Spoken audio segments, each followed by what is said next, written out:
السلام علیکم ورحمۃ اللہ وبرکاتہ۔ اعوذ باللہ من الشیطان الرجیم، بسم اللہ الرحمن الرحیم۔ وَإِذَا ذُكِرَ اللَّهُ وَحْدَهُ اشْمَأَزَّتْ قُلُوبُ الَّذِينَ لَا يُؤْمِنُونَ بِالْآخِرَةِ وَإِذَا ذُكِرَ الَّذِينَ مِن دُونِهِ إِذَا هُمْ يَسْتَبْشِرُونَ۔ صدق اللہ العلی العظیم۔ اللہم صلی علی سیدنا و مولانا محمد النبی الامی وعلی آلہ واصحابہ وبارک وسلم وصلی علیہ۔ معزز سامعین و سامعات، سورۃ الزمر پارہ نمبر 24 آیات مقدسہ نمبر 45 تا 48 ہیں۔ اللہ رب العزت ان آیات کا فہم اور شعور عطا فرمائیں اور عمل کی توفیق اور صلاحیت عطا فرمائیں۔ گزشتہ درس میں اللہ رب العزت نے انسانی زندگی کو اس طرح سمجھایا کہ اے انسان جو اللہ کے ساتھ شرک کرتا ہے اور پھر ہاتھوں کے بنائے ہوئے بتوں کی پوجا کرتا ہے، اے انسان جو متکبر ہے، جو ضد اور غرور رکھتا ہے، رسول اللہ صلی اللہ علیہ وسلم کی مخالفت کرتا ہے، یہ غور تو کرے اس کی حقیقت کیا ہے۔ حقیقت یہ ہے کہ اللہ رب العزت جب اس سے اس کی جان چھین لیں، روح قبض کر لیں، جسم سے نکال لیں، تو یہ مردہ ہو جاتا ہے، اس کی حیثیت ختم ہو جاتی ہے۔ لیکن حیرانگی کی بات یہ ہے کہ یہ غور و فکر پھر نہیں کرتا۔ اسی لیے فرمایا لآیات لقوم یتفکرون، اس میں بڑی سائنس ہے، عقل ہے، سمجھ ہے، لیکن ان لوگوں کے لیے ہے جو غور و فکر کریں، جو توجہ رکھیں، جو دھیان دیں۔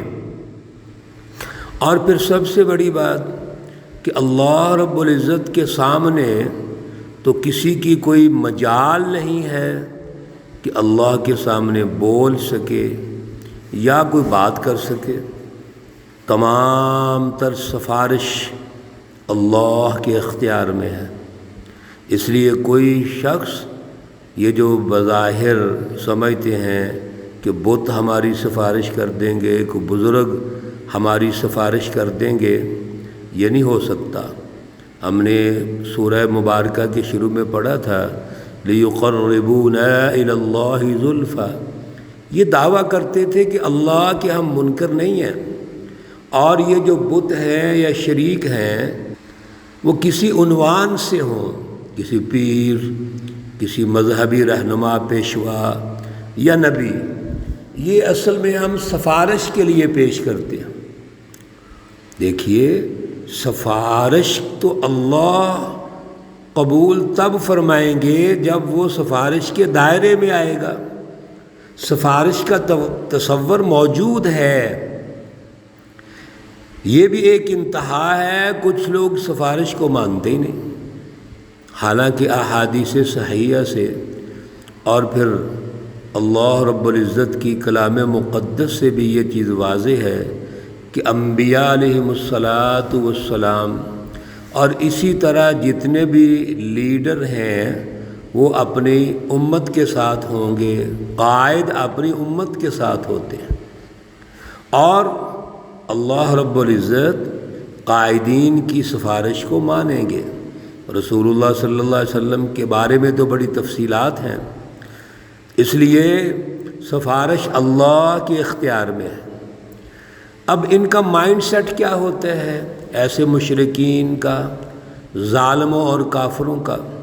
وَإِذَا ذُكِرَ اللَّهُ، اور جب اللہ رب العزت کا ذکر کیا جاتا ہے، وحدہ، اس کا اکیلے، خالص، الا للہ الدین الخالص، اشمئزت قلوب الذین لا یؤمنون بالآخرہ، تو جو عقیدہ آخرت نہیں رکھتے ان کے دل وہ رک جاتے ہیں، یعنی وہ غمگین ہو جاتے ہیں، ان کے دلوں میں افسردگی پیدا ہوتی ہے۔ جب اکیلے اللہ کا ذکر کیا جائے، الدین الخالص کا ذکر کیا جائے، اصل میں ان کے ہاں عقیدہ آخرت ہے ہی نہیں۔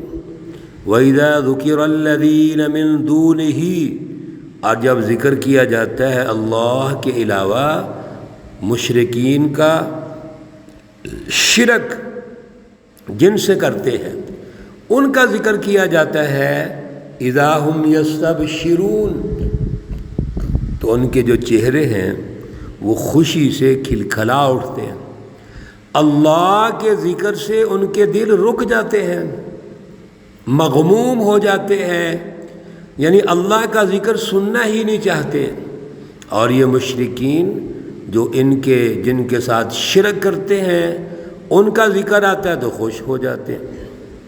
اللہ فرماتے ہیں، قل، اے رسول صلی اللہ علیہ وسلم فرما دیجئے، اللہم فاطر السماوات والارض، اللہ رب العزت کی ذات اقدس ہے جو آسمانوں اور زمین کو پیدا کرنے والا ہے۔ اور پیچھے اوپر بھی گزرا، لہو ملک السماوات والارض، اور اس سے پہلے ہم مسلسل یہ اللہ کے لفظ سن رہے ہیں۔ ان الفاظ کی تفہیم ضروری ہے، ورنہ سوسائٹی کے اندر مینجمنٹ نہیں ہوتی۔ جب تک آپ زمین و آسمانوں کی تخلیق، اس کی ملکیت، اس کی بادشاہت کو نہیں سمجھیں گے تو اس وقت تک سیاسی اور معاشی نظام سمجھ نہیں آتے۔ اس لیے یہاں بھی اللہ نے فرما دیا، فاطر السماوات والارض عالم الغیب والشہادہ، جتنی بھی چھپی ہوئی چیزیں ہیں، واضح ہیں، سب کو اللہ جاننے والے ہیں۔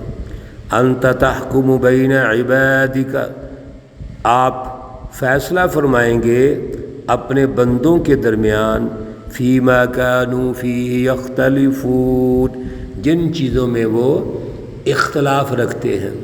اگر دنیا کے اندر نبی علیہ السلام کی یہ بات نہیں سمجھتے، صحابہ کرام کا مقابلہ کرتے ہیں، تو ایک وقت تو آئے گا جب اللہ رب العزت ان کے درمیان فیصلہ کریں گے، اور پھر اللہ کے سامنے یہ اتنے بے بس ہوں گے کہ قیامت کے دن وَلَوْ أَنَّ لِلَّذِينَ ظَلَمُوا، اور بے شک یہ جو ظالم لوگ ہیں، مَا فِي الْأَرْضِ جَمِيعًا، جو کچھ زمین میں ہے سب کچھ لے آئیں، وَمِثْلَهُ مَعَهُ، اور اتنا ہی اس جیسا اور لے آئیں، لَافْتَدَوْا بِهِ مِنْ سُوءِ الْعَذَابِ يَوْمَ الْقِيَامَةِ، تو یہ بدلہ دے دیں اس عذاب کا جو برا عذاب ہے قیامت کے دن۔ قیامت کے دن یہ جو کچھ بھی لے آئیں، اللہ رب العزت کے اس ارشاد گرامی سے ہر چیز کی نفی ہو گئی۔ دولت جتنی مرضی لے آئیں، وسائل جتنے مرضی اکٹھے کر لیں، لیکن اللہ نے جو سوء العذاب ان کو دینا ہے اس سے چھٹکارا نہیں ہوگا۔ اور وہاں پہ تو پتہ چلنا ہے، وَبَدَا لَهُم مِّنَ اللَّهِ مَا لَمْ يَكُونُوا يَحْتَسِبُونَ، اور وہاں نظر آئے گا ان کو اللہ کی طرف سے جو یہ خیال بھی نہیں کرتے تھے۔ ایک بات، وَبَدَا لَهُمْ سَيِّئَاتُ مَا كَسَبُوا، اور وہ چیزیں بھی وہاں نظر آئیں گی سیئات ما کسبوا، جو بھی انہوں نے برے کام کیے ہیں، وحاق بہم ما کانوا بہ، اور الٹے پڑیں گے ان پر ما کانوا بہ یستہزئون، جس کے ساتھ وہ رسول اللہ صلی اللہ علیہ وسلم اور صحابہ کرام کا مذاق اڑاتے تھے۔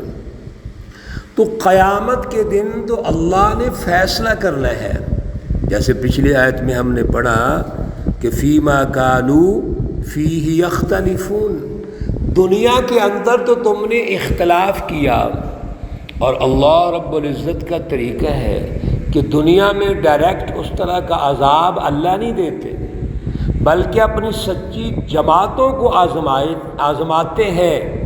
اللہ نے نبیوں کو آزمایا، رسول اللہ صلی اللہ علیہ وسلم کو آزمایا، جماعت صحابہ کو آزمایا۔ وقتی طور پر وہ آزمائش، تکلیف، پریشانی ایسے لگتا ہے جیسے یہ مخالفین سمجھتے ہیں کہ ہم غالب ہیں اور یہ سچے لوگ مغلوب ہیں، حالانکہ ایسی بات نہیں ہے۔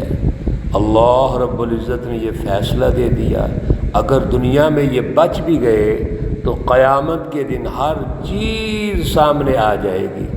جو برے اعمال کرتے تھے وہ بھی آ جائیں گے، جو انہوں نے برے اعمال کیے اور بھول گئے وہ بھی سامنے آ جائیں گے، اور وہاں پر کوئی کسی قسم کا فدیہ، سفارش ان کے کام نہیں آئے گی۔